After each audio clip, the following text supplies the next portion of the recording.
반갑습니다. 교회에 온 느낌이 들어요. 저희 이렇게 기억해 보면 어릴 때 또 중고등부 때 청년 때 교회가 참 그립잖아요. 항상 그리운데 그 이유는 냄새가 있는 것 같아요. 교회는 뭔가 냄새, 받아주시는 냄새. 그리고 내가 거기 가면 이유를 모르겠는데 그냥 평화롭고 또 교회가 날 용납하는 이런 느낌이 있는데, 이 인천 숭인교회가 약간 구조도 그렇고 또 들어오기 직전에 목사님이랑 얘기해서 또 더 그런 것 같아요. 목사님이 교회에 대한 기대, 그리고 목사님이 여기서 태어나서 자랐다는 이야기가 굉장히 뭉클했어요. 태어나서 자란 교회에서 담임 목회를 한다는 것은 어떤 의미일까? 이런 부분에 대한 되게 궁금증도 있고 좀 따뜻하고, 또 그거는 사실은 목사님의 능력만의 문제는 아니잖아요. 여러분이 받아주신 거잖아요. 여러분이 선택했고 이분을 모시는 게 이 교회를 향한 하나님의 뜻이겠다라고 생각하신 거잖아요. 교회는 어떻게 해서 형성되는가, 이런 생각을 좀 해보게 됐는데, 아까 우리가 예수 나를 오라 하네 그 찬양을 부를 때 생각이 났어요. 사실 지금 저는 경기도 화성시 향남읍에 있는 예수 향남교회를 2009년에 개척했거든요. 그래서 이제 올해 8월이 되면 17주년인데, 저희 교회는 이제 저희 교회에서 부교육자로 한 5년쯤 있으면 한 100명까지 데리고 나가서 개척을 하게 해줘요. 그래서 지금 저희가 저희 교회 외에 한 7개 정도 교회를 개척을 했고, 그리고 이제 8번째를 지금 준비하고 있거든요. 근데 어떻게 하나님은 이런 일들을 해나가실까, 이런 생각을 해요. 저 자신을 들여다보면 매우 제가 유치하다는 생각을 하게 되고, 보잘것없고 누추하고, 때로는 이렇게 내가 목회를 해도 되나? 나 같은 사람이? 이런 생각을 하게 되는 그런 그 상황들이 많거든요. 그런데 어떻게 하나님은 하나님의 일들을 해나가시는 건가? 이런 생각을 하게 됩니다. 그래서 저도 한 70년 된 교회에서 담임 목회를 했었어요. 서초동에 있는 교회인데, 그 교회에서 담임 목회 하다가 개척을 하는 게 좋겠다, 이런 생각을 이제 하게 하셨고, 그래서 이제 교회 장로님들이 허락해 주셔서 저를 파송해 주셨어요. 그래서 이제 개척을 하게 된 건데, 아까 예수 나를 오라 하네라는 찬송을 부를 때 굉장히 여기가 뭉클했어요. 이유는 이게 모든 스토리의 시작이었기 때문이에요. 저는 태어났을 때 경기도 부천시 범박동 28번지에서 태어났어요. 경기도 부천시 범박동 28번지는 전도관 한가운데 있었어요. 전도관 아시죠? 옛날에 박태선. 저희 아버지가 전도관의 강원도 책임자였어요. 근데 제가 태어날 때부터 거기 있었고, 그리고 초등학교 3학년 때까지 다녔습니다.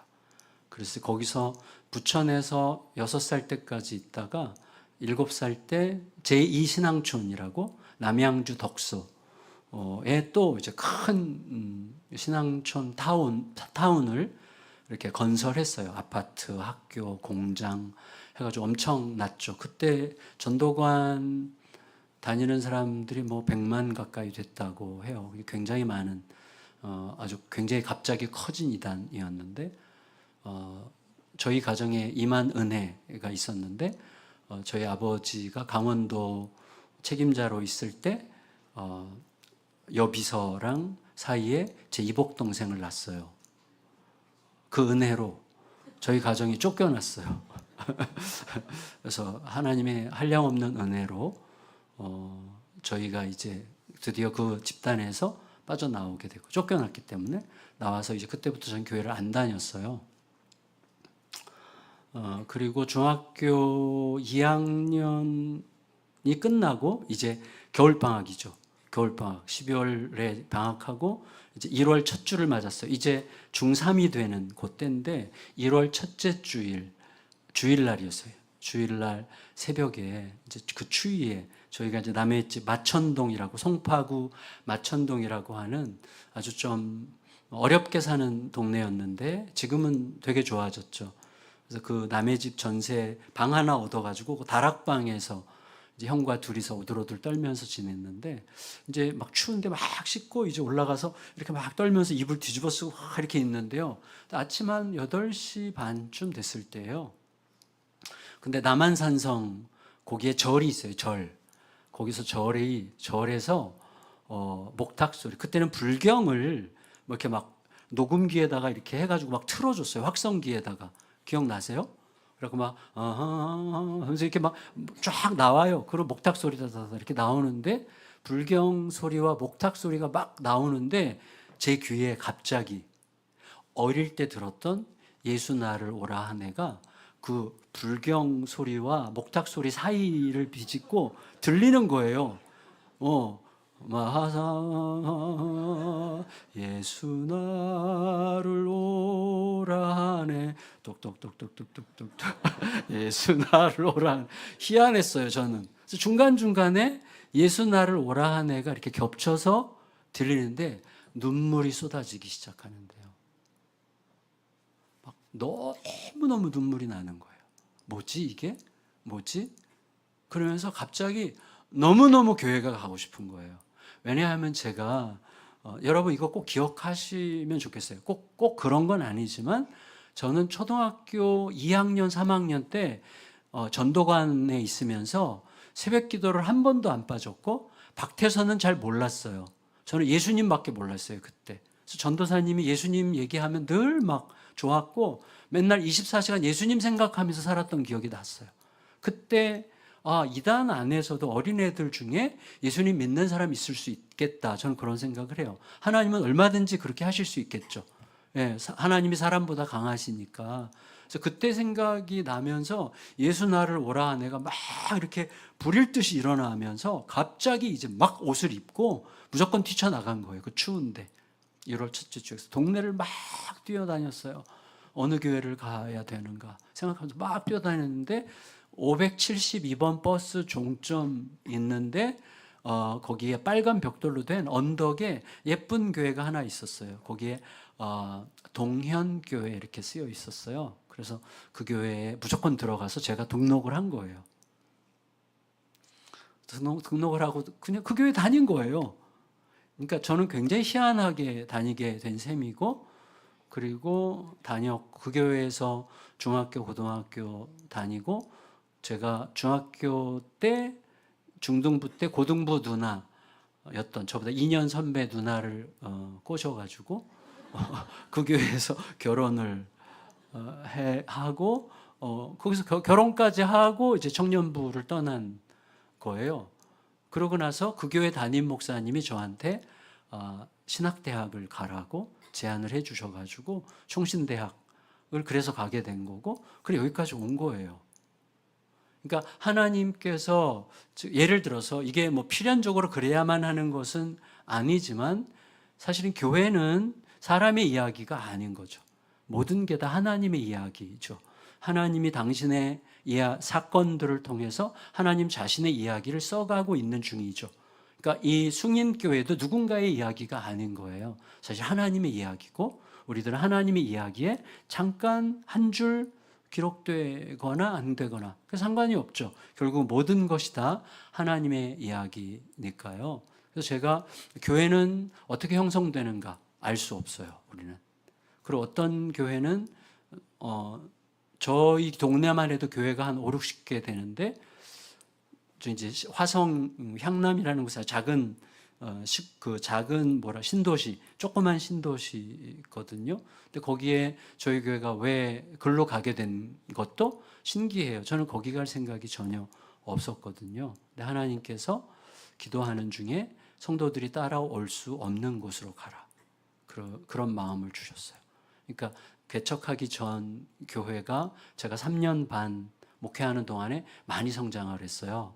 그래서 30, 40대가 그 동네 자체도 그랬고 사랑의 교회나 온누리 교회 중간쯤 있는 교회인데 그쪽으로 떠났던 성도들이 이제 다른 성도들 데리고 또 많이 와가지고 교회가 한 30, 40대가 거의 한 5, 600명 이상 늘었어요. 3년 반 동안. 그래서 그분들은 전부 다 저랑 같이 개척하고 싶어 했는데 하나님이 기도 중에 성도들이 따라올 수 없는 곳으로 가면 좋겠다. 너가 나만 하고 싶다고 했으니 그러면 성도들이 따라올 수 없는 곳으로 가라. 그래서 이제 갔어요. 두 가정이 따라왔어요. 두 가정이. 너무 감사하죠. 그래도 여기까지 오게 됐는데 중요한 건 뭐냐면 철저하게까지는 아니에요. 아주 완전히 뼈 아플 정도로 알게 됐어요. 교회의 이야기는 결국 하나님의 이야기구나. 그런데 예수 나를 오라 하네 해서 갔잖아요. 근데 가사가 어떻게 흘러가요? 주와 함께 어디든지 주를 따라잖아요. 근데 어디든지 주를 따라가다 보면 겟세마네 동산까지야. 겟세마네 동산까지 가는 게 주님을 따르는 거예요. 그런데 따르다 보면 어떻게 되죠? 따르다 보면 십자가를 즐겁게 질 수 있게 되는 거죠.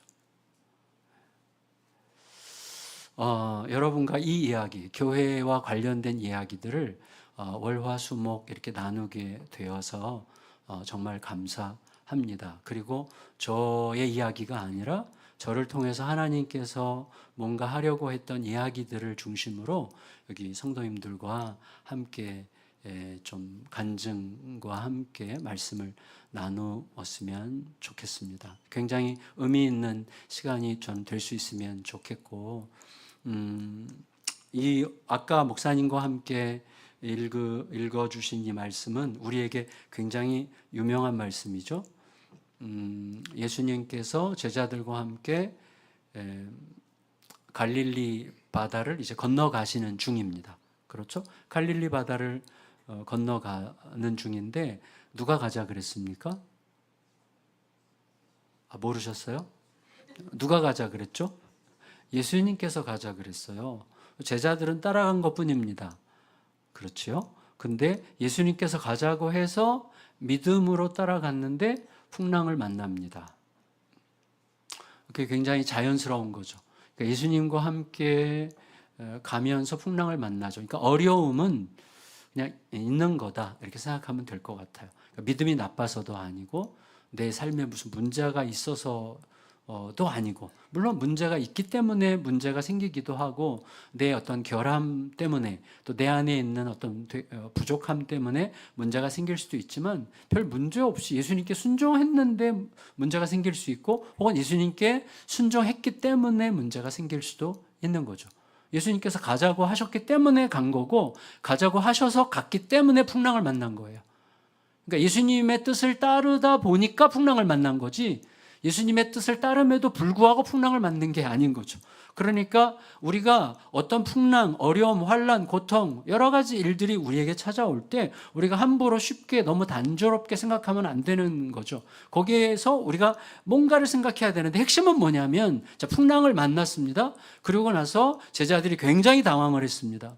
제자들이 당황했을 때 예수님을 막 흔들어 깨웠죠. 왜? 예수님은 주무시고 계셨잖아요. 그러니까 제자들 마음속에 어떤 생각이 들었겠습니까? 아니, 예수님이 자기가 가자고 그래놓고 지금 우리는 풍랑 때문에 죽게 생겼는데 어떻게 주무시고 계시지? 이렇게 생각할 수 있는 거죠. 나도 분명히 하나님의 뜻대로 순종한다고 애를 쓰면서 여기까지 왔는데 어떻게 하나님은 이 문제에 대해서 전혀 관심이 없는 것 같지? 하나님 팔짱 끼고 계신 것 같고 딴 데 보고 계신 것 같고 내 문제에는 전혀 관심이 없는 것 같고, 심지어 하나님이 나를 모르시는 것 같고 내 문제 따위는 하나님의 안중에 전혀 없는 것 같이 느껴지는 그런 시간들이 우리들에게 있어요. 분명히 예수님의 뜻대로 최선을 다했는데, 열심을 다해서 따라갔는데 풍랑이 왔어요. 내가 어떻게 해결할 수 없는 문제예요. 예수님의 제자들 대부분은 아니죠. 적지 않은 숫자가 어부 출신이고 갈릴리 호수 출신이에요. 갈릴리 호수에서 어릴 때부터 물고기 잡았고, 갈릴리 바다에서 바람이 불면 이 바람이 어떤 바람인지, 풍랑이 어떤 풍랑인지 다 알아요. 베테랑들이에요. 그런데 그들이 볼 때도 사람을 죽일 만한 풍랑이었기 때문에 이들은 죽을 것 같이 두려웠습니다. 근데 예수님은 주무시고 계셔요. 그런 상황들이 우리들의 삶에 얼마든지 있을 수 있는 거예요.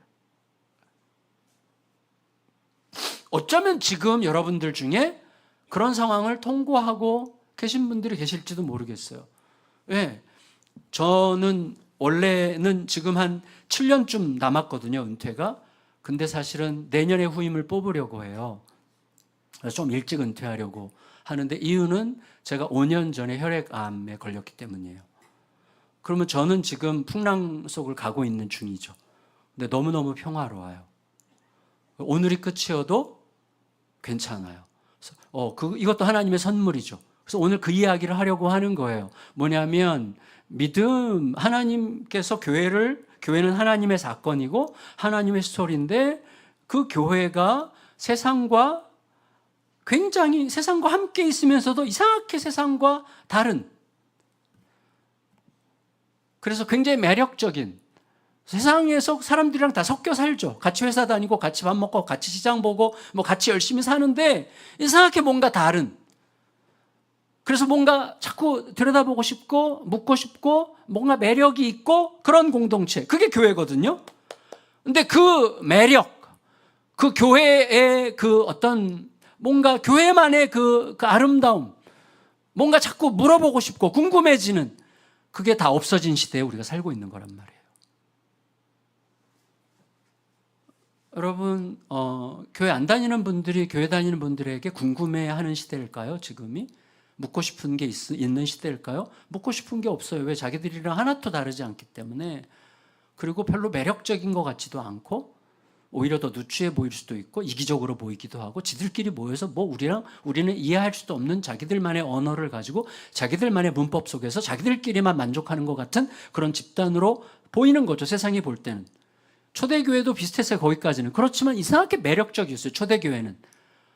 뭔가 남달랐어요. 고난이 오고 어려움이 오고 팬데믹이 한번 지나가면 교회는 너무나 색다른 공동체로 딱 남은 거예요. 초대교회 때도 팬데믹이 굉장히 많았잖아요. 그런데 팬데믹이 지나가면 교회 공동체는 너무나 독특하게 잘 보존되고 자기들끼리 똘똘 뭉쳐 있을 뿐만 아니라, 자기들끼리만 뭉칠 뿐만 아니라 어려운 이웃들을 과감하게 도와요.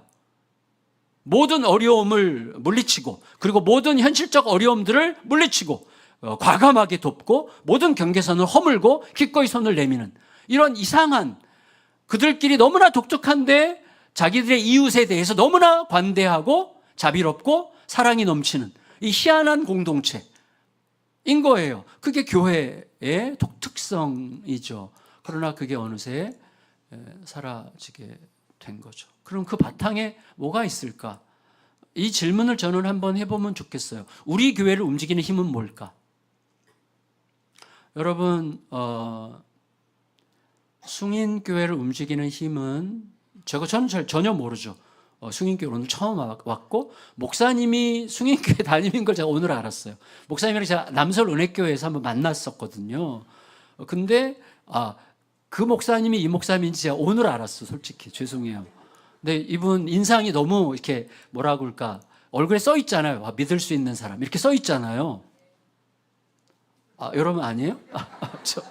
믿을 수 있는 사람 이렇게 딱 써 있어요. 어떻게 저렇게 사람이 이렇게 좀 신뢰도가 높게 생겼지? 진짜 선물을 많이 받았다, 이런 생각을 이제 제가 그때도 약간 그렇게 느꼈던 것 같아요. 근데 어쨌거나 이 교회 제가 처음 왔지만 교회를 제가 몰라요. 이 교회가 어떤 교회인지 모르는데 무엇이 여러분들의 교회를 움직이고 있습니까? 목사님입니까? 당회입니까? 어떤 특정한 어떤 힘입니까? 전통입니까? 아니면 어떤 돈입니까? 아니면 뭘까요? 어떤 욕망, 더 부흥해야만 해라고 하는 욕망입니까? 뭐 그 욕망일지도 모르고 비전일지도 모르고 또 하나님 이끄심일지도 모르지만 다 섞여 있지만, 그러나 뭐가 우리를 끌어가는지를 물어야만 한다면 첫 번째 우리의 대답은 믿음이어야 하는 거예요. 그래서 풍랑이 와보면 알아요. 풍랑이 와보면 내가 뭘 믿고 있는지 알아요. 제가요, 개척하고 나서 사실 2000년부터 시작했는데 2000년부터 제가 무슨 경험이 있었어요. 2000년 연말에 경험이 있어가지고 2001년부터 제가 2020년까지 20년 동안 제 라이프 스타일이 뭐였냐면 이제 외부 집회를 다니면 사례비를 받잖아요. 그럼 그걸 이렇게 모아요. 그 10월, 11월, 12월 석 달 동안에 그걸 이제 털어요. 그래서 저희 성도들 중에 주변의 친구들 중에 어려운 분들이 있나 살펴서 그분들에게 이렇게 다 나눠요. 그러면 12월 말에 제로로 만드는 방식의 삶을 한번 살아보고 싶었어요. 그 계기가 있어요, 저에게. 계기가 있는데 그 계기가 어떻게 생겼는지에 대해서 말씀드릴 수 있는 기회가 있기를 바라요. 기회가 4일 동안 있겠죠? 네, 개봉박두. 근데 이게 되게 흥미로운 이야기인데 어쨌거나 그렇게 살아왔는데 그 액수가 좀 돼요. 매년 한 3천에서 5천 정도예요. 근데 2020년 2월 달에 제가 혈액암 판정을 받았습니다. 그리고 혈액암이 뭐 제가 듣기로는 200 몇십 종이 있다고 하는데 저는 비교적 가벼운 거예요. 그래서 가벼운데 갑자기 갈 수 있는 저는 이제 핏덩어리가 자꾸 만들어져 가지고 이제 그 뭐죠? 골수에서 돌연변이 유전자가 생겨서 걔가 계속해서 혈소판과 적혈구를 너무 많이 만들어내 가지고 걔가 뭉쳐서 돌아다녀서 제가 2번 쓰러지면서 이제 막히면 이제 뇌경색 뭐 이렇게 뇌졸중 이렇게 가는 거란 말이죠. 그러니까 그렇게 판정을 딱 받고 나서 제가 약간 뭐 저가 주님께 가는 건 늘 가고 싶었기 때문에 별로 그거는 미련이 없었는데 제 아내가 수습을 해야 되는데 아무것도 없으면 안 되겠다 싶어서 그때 조금씩 모았어요. 그러니까 일부를 이제 지금 살아왔던 방식으로 살면서 일부분을 조금씩 모았는데 지금 5년쯤 되니까 조금 모였어요, 걔가. 자, 이게 굉장히 중요한데 믿음 이야기를 하려고 하는 거예요. 딱 2달 됐네요. 2달 전에 저희가 이제 학교를 해요. 대안학교. 유치원이 있고 초등학교, 중학교, 고등학교, 고등학교까지 있는데 고3을 6번 졸업시켰어요. 그래서 근데 어쨌거나 학교 본부장, 행정실장, 초등교장, 중고등교장이 저를 찾아왔어요. 그래서 지금 학교 지금 퇴직한 분이 계시고 또 한 분이 은퇴하신 분이 계시고 그러면서 이제 재정이 갑자기 마이너스가 되면서 굉장히 힘들어졌는데 당장 지금 이만큼의 예산이 필요하다, 재정이. 그래서 지금 학교가 약간 재정적으로 위기다. 근데 제가 이사장이잖아요. 저를 찾아와서 얘기를 한 거예요. 근데 너무나 안타깝게도 학교에서 지금 딱 필요한 돈과 제가 꼽을 치고 있던 돈이 정확하게 일치했어요. 너무나 안타까웠어요. 그래서 제가 너무 이제부터 성도들에게 좀 더 헌신하자, 후원하자 이런 말을 해야 되는데 저는 꼽을 치고 있으면서 성도들이 어떻게 그런 말을 합니까? 그건 불가능한 이야기죠. 그러니까 너무 속상했어요, 솔직히. 그래서 이게 안에 그러면 이거를 하나님께 내놓으라는 사인이면 나를 좀 더 살려주시겠구나. 그런 생각을 하면서 이제 그 다음날 아침에 바로 보냈어요. 뭐 돈 많은 분들에게는 그렇게 큰 금액이 아닐 수 있지만 그래도 저 같은 서민들에게는 적은 돈은 아니죠. 7천만 원이었는데 그 다음날 아침에 딱 보냈을 때 제 첫 번째 감정이 뭐였는 줄 아세요? 슬픔이었어요. 슬픔. 그래서 제가 제 마음을 들여다보기 시작한 거예요. 내가 이게 별것도 별거 아닐 수 있잖아요. 근데 별것도 아닐 수 있는 이것을 나도 모르게 의지하고 있었다는 마음을 확실하게 안 거예요. 그리고 학교에 도네이션을 딱 하고 났더니 교사들이 얄미워 보여. 교사들이 얄미워 보여요. 이게 한 일주일 가더라고, 일주일. 근데 일주일쯤 쫙 지나니까 제가 주님이 내 터전이 딱 되시더라고요. 그리고 이전보다 훨씬 더 든든한 마음을 갖고 지금 튼튼하게 걸어가는 것을 느껴요. 그래서 이건 너무 큰 축복이구나. 내가 가지고 있었던 작은 것을 기꺼이 학교에 내놓는 것은 어마어마한 복이구나 하는 것을 제가 알게 됐어요. 그리고 제가 느낀 게 있어요. 뭐냐면 저희 교육자들이 토요일 오전에 2시간 반씩 우리가 마음 이야기 나누는 시간을 하거든요. 지금 15년째 계속 하는데 마음 이야기. 마음이 어떠냐. 내 마음은 지금 이렇다. 그 얘기만 해요. 마음 이야기. 사역 이야기 하지 말라 그래요. 마음 이야기만 하거든요. 근데 그때마다 제가 걱정할 거 없어. 그리고 주님이 계시잖아. 그리고 하나님만 믿고 우리 가는 거야. 그냥 우리는 무조건 가는 거야. 믿고 가자라고 말할 때 그 말이 얘랑 연관이 있었다는 걸 알았어요, 제가. 그러니까 야, 오늘 뭐 먹고 싶어? 밥 사줄게. 이렇게 말할 때 그 자신감, 뭐 먹고 싶어? 뭐든지 사줄게라고 말할 때 자신감과 얘가 연결이 돼 있더라고요. 어떻게 알 수 있냐? 얘가 사라지고 나니까 밥 먹으러 가자 소리가 안 나와. 제가 이번에 요새 그 넷플릭스라는 드라마에 얼마 전에 끝난 모두가 자신의 무가치함과 싸우고 있다라는 드라마 많이들 보시던데, 거기에 남자 주인공 이 친구의 이런 스토리가 나와요. 군대 가기 전에 500만 원쯤 있어가지고 어디 주식에 넣어놨는데 군대 갔다 오니까 그게 뭐 2천만 원인가 뭐 3천만 원인가 2천만 원이 되어 있었어요. 얼마 지나니까 이게 5천만 원이 로 늘어난 거예요.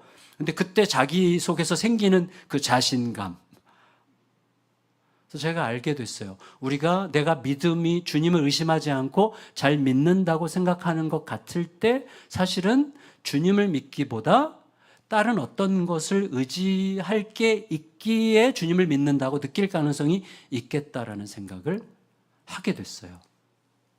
근데 하나님은 왜 우리의 삶에 고통을 허락하시는가? 간단해요. 하나님 고통을 허락하시지 않을 수도 있잖아요. 하나님은 전능하신 분이기 때문에 우리들의 삶에 고통이 오기 전에 다 막아주실 수 있잖아요. 아멘? 그럼에도 불구하고 왜 기꺼이 고통을 허락하실까요?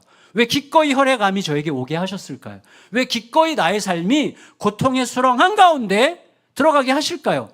그때만 내가 뭘 의지하고 있는지를 알기 시작하기 때문이에요. 그리고 그때만 하나님과의 진정한 친밀함이 나에게 진짠가 아닌가를 체크할 수 있기 때문이에요. 그래서 풍랑이 필요했던 거예요.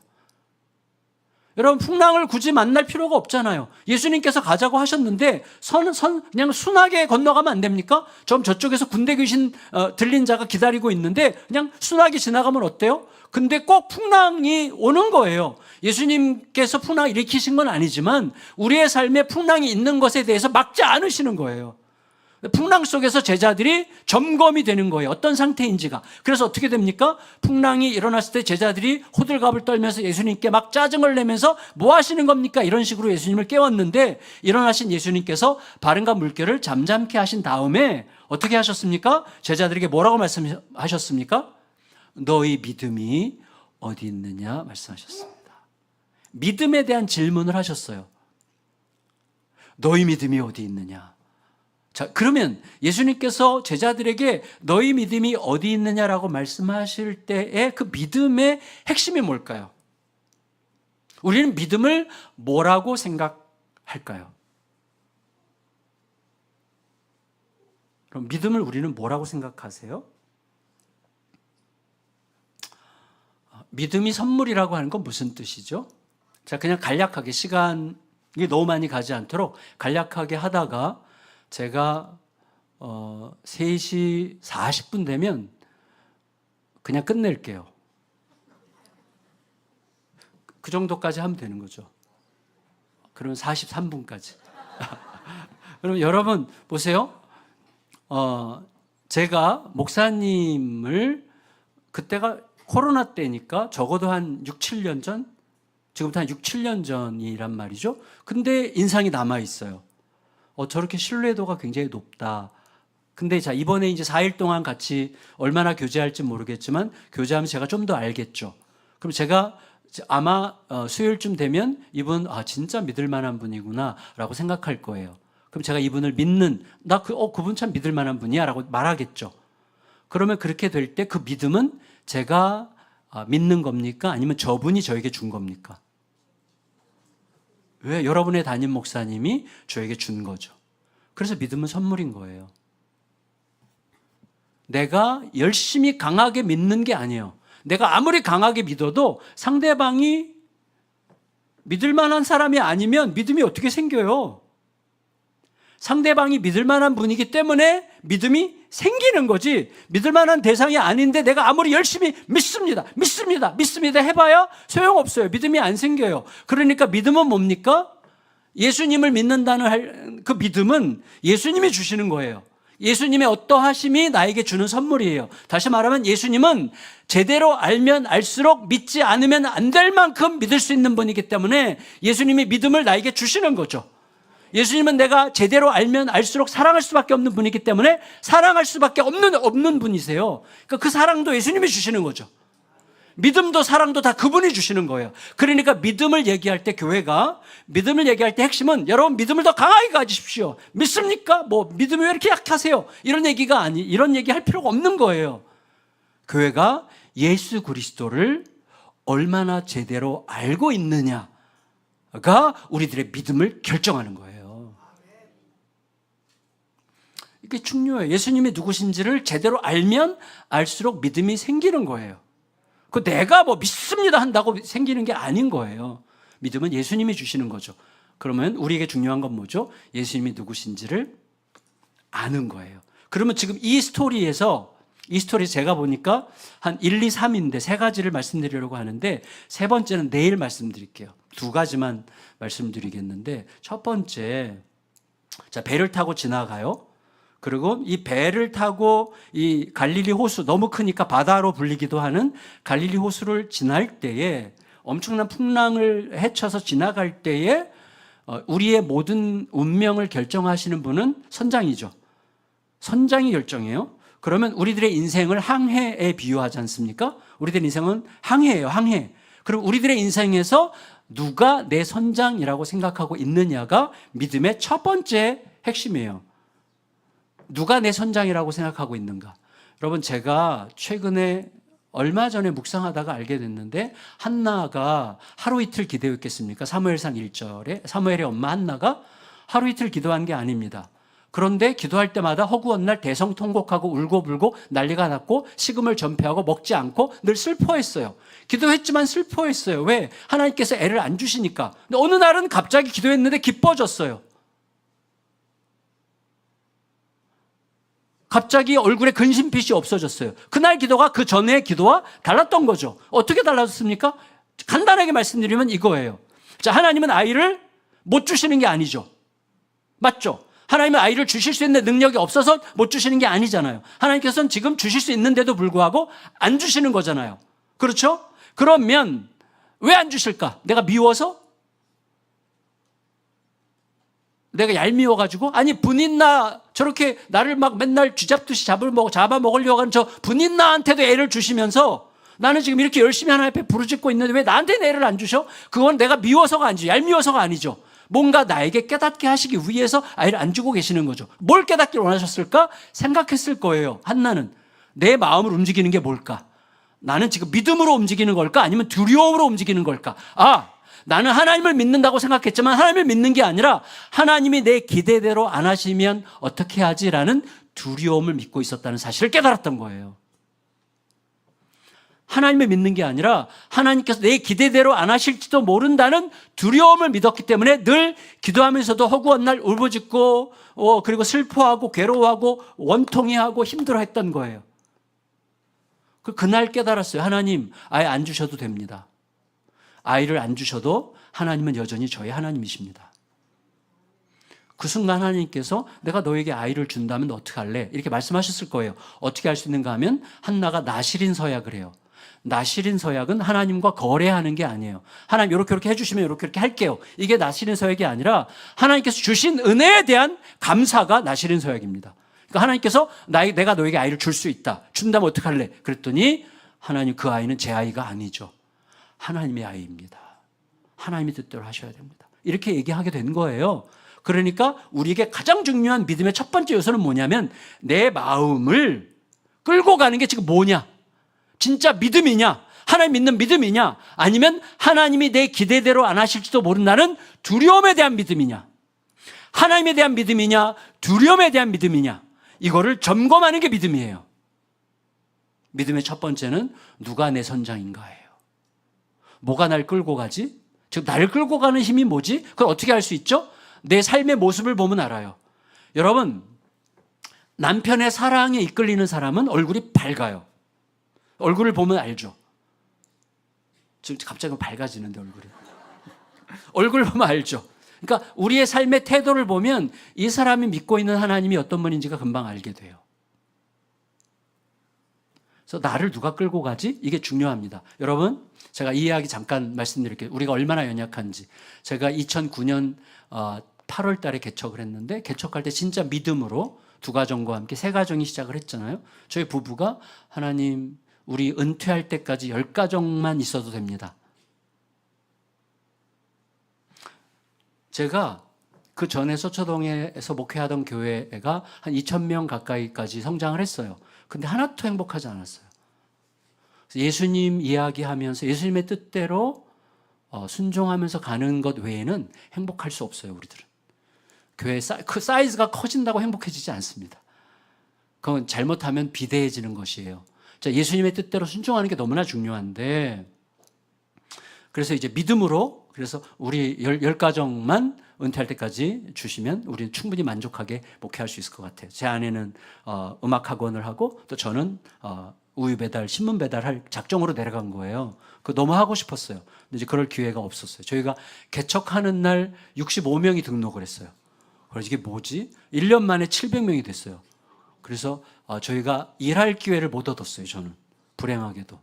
근데 너무 하여튼 하나님의 이끄심이 뭔가 달리 있었던 것 같은데, 중요한 건 뭐냐면, 자, 믿음으로 시작했잖아요. 믿음으로 가려고 애를 썼는데, 저희가 3주년 기념으로 학교를 시작한 거예요. 개척 3주년 기념으로 학교를 시작했고, 주변에 싼 땅을 찾아봐서 한 3,300평 정도 되는 땅을 샀어요. 싼 땅, 한 평당 75만 원짜리 땅을 샀고, 여기 영등포에 있는 영은교회라는 통합측 교회의 묘지예요. 그 묘지의 일부 3분의 2를 저희가 샀어요. 그리고 거기다가 이제 교회를 짓는데 100억이 들었어요. 성도들이 25억 정도를 헌금했고 75억을 국민은행이 대출을 해줬어요. 근데 국민은행이 대출을 해줄 때 성장이 저희가 좀 가팔랐기 때문에 국민은행이 이제 처음에는 원금과 이자를 매달 5천만 원씩 갚으라고 했고, 2년 후부터는 1억씩 갚으라고 그랬어요. 할 수 있겠다. 그래서 이제 사인을 이렇게 했어요. 2년 동안에 이제 건축하고 이사 들어가고 2년이 금방 갔어요. 왜 자꾸 2년 하지? 근데 하여튼 2년이 그냥 금방 지나갔어요. 그리고 이제 어느 날 재정장로님이 저를 찾아오셨어요. 목사님, 이제 한 달 남았어요.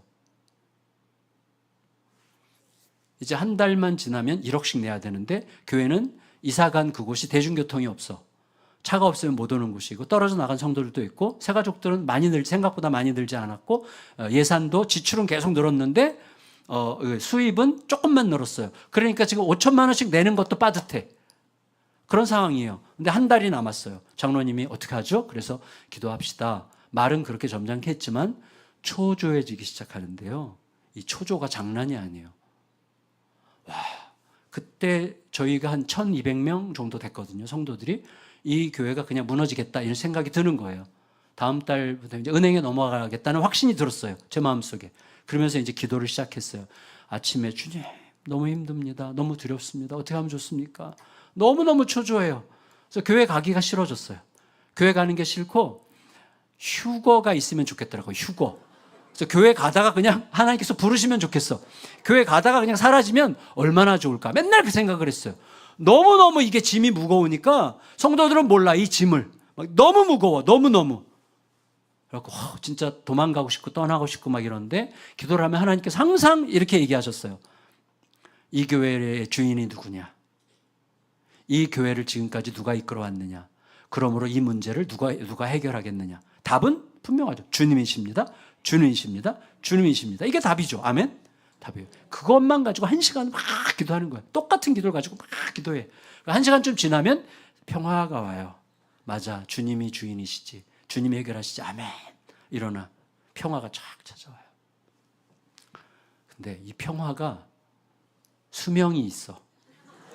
그래서 평화가 한 일주일쯤 가면서 이렇게 희미해져요. 그럼 또다시 쭉 막 기도를 하면 똑같습니다. 하나님의 응답은 누가 이 교회를 여기까지 끌어왔느냐? 누가 이 교회의 주인이냐? 이 문제를 누가 해결하겠냐? 주님이 막 기도해요. 그러면 또다시 평화가 와. 그러면 그 다음에 한 3박 4일 가. 또 막 기도해. 평화가 와. 그다음에 1박 2일 가. 막 평화. 나중에는요, 한 2주 남겨놨는데, 그때는 아무 아무런 무슨 증상, 뭐가 이렇게 해결될 기미가 안 보이는 거예요. 아무런 뭐가 없어. 막 누가 10억을 헌금한다든지 막 누가 이렇게 뭐가 사인이 있어야 되는데 아무 사인이 없으니까 기도하면서 불안해. 평화가 그렇게 좀 연약하더라. 평화가 진짜 약해요. 평화가 약해. 근데 2주 정도 남겨뒀을 때 여기 잠실에 가면 교통회관이라고 있습니다. 잠실 교통회관 2층에 서울시 택시 운전사 조합 새마을 금고가 있어요. 거기에 대출 담당 차장이 저희 교회 성도와 초등학교 동창이야. 그래서 둘이서 얘기하다가 우리 교회 얘기가 나왔대요. 그래서 이제 거기 그분이 우리 교회 사무장님한테 우리 교회 재무제표를 쭉 가져가 가지고 막 교회가 어떻게 되고 있고 막 이걸 쭉 조사해서 저한테 전화가 온 거예요. 목사님, 걱정하지 않으셔도 됩니다. 국민은행 그만하시고 저희 새마을금고로 갈아타시면 되는데 이자가 0. 몇 프로 붙습니다. 더. 근데 큰 차이 아닙니다. 진짜 희소식은 목사님이 은퇴하실 때까지 이자만 내셔도 됩니다. 와, 평화가 찾아오는데 이 평화는요, 하나님이 주시는 평화랑 질이 달라. 하나님이 주시는 평화는 수명이 너무 짧아. 새마을금고가 주는 평화는요, 영구적이야. 너무너무 튼튼해. 그래서 제가 둘 중에 하나예요. 하나님이 새마을금고를 통해서 응답하셨다라고 볼 수도 있어요. 근데 저는 그렇게 안 됐어요, 마음이. 왜냐하면 하나님께서 내가 해결해야 한다, 이 문제 내가 해결한다라고 말씀하실 때 느꼈던 평화와 새마을금고가 줄 때, 전화해 줬을 때 느꼈던 평화의 이 질이 너무나 다르니까 하나님께 너무 죄송한 거예요.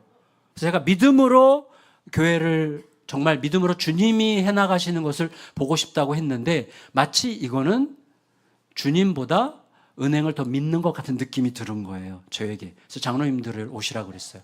장로님들 어떻게 하면 좋습니까? 그때 장로님들이 매우 단순하게 그리고 매우 무책임하게 이렇게 얘기하셨어요. 그냥 목사님 믿음대로 하세요. 그래서 제가 정말 공을 또다시 저한테 공을 넘겼어요. 그래서 이거 어떡하나 하다가 막 기도하는데 주님 결심이 딱 섰어요. 5년, 그때 이제 개척하고 5년쯤 됐을 텐데 5년 전에 이 교회는 여기 없었습니다. 이 교회가 여기 있건 없건 하나님의 나라는 아무 지장이 없습니다. 하나님의 일을 계속 하셨습니다. 그래서 이 교회를 지금 문 닫기 원하시면 닫으셔도 됩니다. 주님, 우리 교회 문을 닫아 이 지역교회를 부흥시키시든지 우리가 이 문제를 뚫고 나가 우리의 믿음을 키우시든지 둘 다 좋은 일인 줄 믿습니다. 그 새마을금고에 전화해가지고 고맙지만 안 하겠다 그랬어요. 그리고 전화를 끊고 그 다음 주에 성도들에게 선포했어요. 자초지정을 다 설명했어요, 성도들에게. 그래서 여러분, 우리는 믿음으로 한번 가보려고 합니다. 저희 그 지역 자체가 젊어서요, 80%가 30, 40대야. 30대들이 한 80%였어요. 그러니까 젊은 것들이 뭘 몰라. 그래서 지금 제가 무슨 말을 하는지 몰랐던 거예요. 제가 여러분이 헌금을 더 안 하면 이 교회 문 닫습니다, 그 말이거든요. 성도들에게는 우리가 문을 닫고 이 지역교회를 부흥시키든지 아니면 믿음으로 뚫고 나가든지 합시다. 그랬더니 아멘 하더라고요, 성도들이. 그리고 저는 막 잊어버리기로 결정했어요. 잊어버리고 완전히 이제 목회 몰두하다가 그 다음 해 10월쯤 됐을 때 재정 장로님 막 쫓아오셨어요. 목사님, 가결산을 했는데 정확하게 작년 대비 6억이 늘었대요, 헌금이. 그러니까 평균 한 달에 5천만 원씩을 더 한 거예요, 성도들이. 누가 한 게 아니에요. 그냥 자기들이 믿음대로 한 건데 이게 그렇게 된 거예요. 그래서 저희에게는 큰 간증거리가 됐어요. 그래서 저희 교회가 교회를 움직이는 힘이 전통일 수도 있고 두려움일 수도 있고 의심일 수도 있고, 그리고 뭐 어떤 교회는 파당이 끌어가기도 하고, 뭐가 끌어가든지 교회를 끌어가는 힘이 있는데 교회를 끌어가는 가장 근본적인 힘이 믿음이 되기를 예수님의 이름으로 축복합니다. 그때 하나님의 사건을 볼 수 있는 거예요. 그때 하나님의 이야기가 되는 거예요. 그때 그 교회가 하나님의 이야기가 되는 거죠. 이게 너무너무 중요하더라고요. 두 번째는 이거예요. 한번 따라해 보시겠어요? 나는 그 선장을 누구라고 생각하는가? 여러분 25절 다시 한번 읽어볼까요? 25절 시작. 예수께서 이르시되 너희 믿음이 어디 있느냐 하시니 그들이 두려워하고 놀랍게 여겨 서로 말하되 그가 누구이기에 바람과 물을 명함에 순종하는가 하더라. 여러분 이게 참 생각해야만 한 부분이에요. 뭐냐면 이 당시 시점으로 볼 때, 이 사건 시점으로 볼 때 예수님에 대해서 제자들보다 많이 알고 있는 사람들은 없었습니다. 그렇죠? 예수님의 가족들도 예수님 미쳤다고 그랬어요. 예수님의 제자들이 예수님에 대해서 누구보다 잘 알고 있었어요. 근데 지금 제자들이 뭐라고 그래요? 와, 이분이 누구시길래 바람과 물을 명함에 순종하지? 그 말은 무슨 말이죠? 우리는 예수님에 대해서 누구보다 꽤 많이 알고 있다고 생각했는데 예수님이 이런 분이신 줄은 미처 몰랐네 그 말이죠. 예수님을 알았지만 몰랐다는 뜻이죠. 이게 우리 모두에게 해당돼요. 잘 아는 것 같지만 몰라요. 솔직히. 그걸 어떻게 알 수 있는가 하면 예수님이 이런 분인 줄 진작에 알았더라면 풍랑이 왔을 때 다르게 반응했겠죠. 예수님이 바람과 물을 명하여서 잠잠하게 하실 수 있는 분이라는 사실을 미리 알고 있었다면 풍랑이 왔을 때 좀 더 기다렸겠죠. 예수님이 일어나서 잠잠게 하실 거야. 혹은 다른 식으로 반응했겠죠. 다시 말하면 이렇게 여기서 굉장히 중요한 원리를 우리가 끄집어낼 수 있다고 생각합니다. 그게 뭐냐면 우리가 우리의 삶에 찾아오는 풍랑들이 있잖아요. 지금도 그 풍랑 한가운데를 통과하고 계신 분들이 계실 수 있을 것 같아요. 자녀 문제라든지 부부 문제라든지 돈 문제라든지 뭐 집 문제라든지 여러 가지 질병의 문제라든지 굉장히 많은 풍랑들이 우리들을 찾아오는데 이 풍랑을 통과할 때 풍랑 앞에서 우리들의 태도는 내가 나의 주님을 어떤 분으로 생각하고 있느냐가 결정한다는 거예요. 그래서 내가 우리 주님을 이 풍랑마저 다스릴 수 있는 분이라고 생각하느냐, 그렇지 않느냐, 이게 너무너무 중요한 거예요. 이게. 그래서 우리가 현실 앞에서 어쩔 줄 몰라 하고 완전히 막막해하고 죽을 것 같은 고통 속에 진짜 완전히 가두어진 것 같은 암흑 속에 있는 것 같이 지속적으로 그렇게 느끼고 있다면, 그리고 지속적으로 그렇게 한나처럼 슬퍼하며 살고 있다면 주님을 이 문제에 대한 해결 능력이 없는 분이라고 생각하고 있는 중일 가능성이 많습니다. 나도 모르게. 입으로는 주님을 믿는다고 고백하지만 실제로는 그렇게 생각하지 않고 있는 거예요. 제가 한 가지만 말씀을 드리고 말씀을 마치겠습니다. 여러분, 제가 이거 만들어낸 이야기예요. 되게 유치한 이야기예요. 그러니까 여러분 비웃을 준비를 하시고 들으시기를 바라겠습니다. 자녀들이 우리 이제 한참 자녀들 키울 때 자녀들이 공부 잘하면 너무 좋잖아요. 그렇죠? 자녀들이 공부 잘하면 기분 좋은 이유가 뭘까요? 좋은 대학 갈 수 있으니까. 좋은 대학 가는 게 뭐가 그렇게 중요해요? 그래야 좋은 직장 갈 수 있으니까. 그렇죠? 자, 김대리가 있어요. 김대리가 중고등학교 때 진짜 공부 엄청 열심히 잘했어요. 우리 목사님도 중고등학교 때 공부 잘했을 것 같아. 왠지 얼굴이 그냥 공부 잘했을 것 같은 얼굴이야. 저의 이런 느낌이 선입견이기를 바랍니다. 그래서 좀 더 고소해지게. 근데 여러분, 이 김대리가 중고등학교 때 엄청 공부 열심히 했어요. 왜? 좋은 대학 가려고. 그래서 최고의 대학에 갔어요. 대학에 가서도 막 뼈를 갈아 넣으면서 열심히 공부했어요. 왜? 최고의 기업에 들어가려고. 그러면 중고등학교 6년, 대학교 4년, 10년 동안 진짜 밤잠을 줄여가면서 뼈를 갈아 넣으면서 죽어라고 공부했어요. 그래서 대한민국 최고의 대기업에 들어갔어요. 합격한 날 막 세상을 다 얻은 것 같은 기쁨으로 막 날뛰었겠죠. 너무 기뻤겠죠. 그렇죠? 이해할 수 있죠. 그리고 지금 주식이 얼마나 많이 올랐어? 근데 여러분 중요한 건 뭐냐면 지금 그 회사 들어간 지 3년 됐는데 죽고 싶어요. 그런 일이 얼마든지 있을 수 있죠. 왜 죽고 싶은가 하면 그놈의 박 부장 때문인데 내가 소속되어 있는 팀의 팀장이 박 부장이야. 와, 박 부장 진짜. 이러면 생각만 해도 기분 나쁜 인간 있죠. 생각만 해도 막 별로 살고 싶지 않은 인간 있죠. 다 있을 거예요. 진짜 그 인간 인간이야?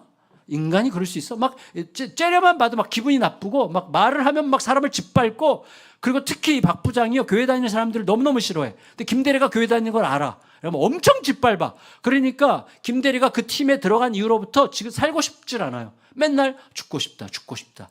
그 이놈의 회사 언제 그만두지? 여러분 3년 전에 이 회사 합격했을 때 온 천하를 얻은 것 같이 기뻤지만 고작 3년 지난 다음에 지금 완전 지옥이야. 죽고 싶고 그만두고 싶고 이놈의 회사 언제 그만두지? 맨날 그 생각하는 거예요. 이해가 가죠? 충분히 이해가 가요. 그날도 어느 날 회사 가기가 너무너무 싫어서 겨우겨우 꾸역꾸역 일어나가지고 세수하고 그냥 너무 가기 싫은데 출근하면서도 계속 언제 그만두지? 언제 그만두지? 언제 그만두지? 이 생각하면서 이제 가는데 엘리베이터를 딱 회사 도착해서 엘리베이터를 딱 탔는데 갑자기 엘리베이터 딱 멈추더니 저쪽에서 우르르 사람들이 탔어요. 회사 입사한 지 처음으로 회장님이 비서들이랑 탄 거예요.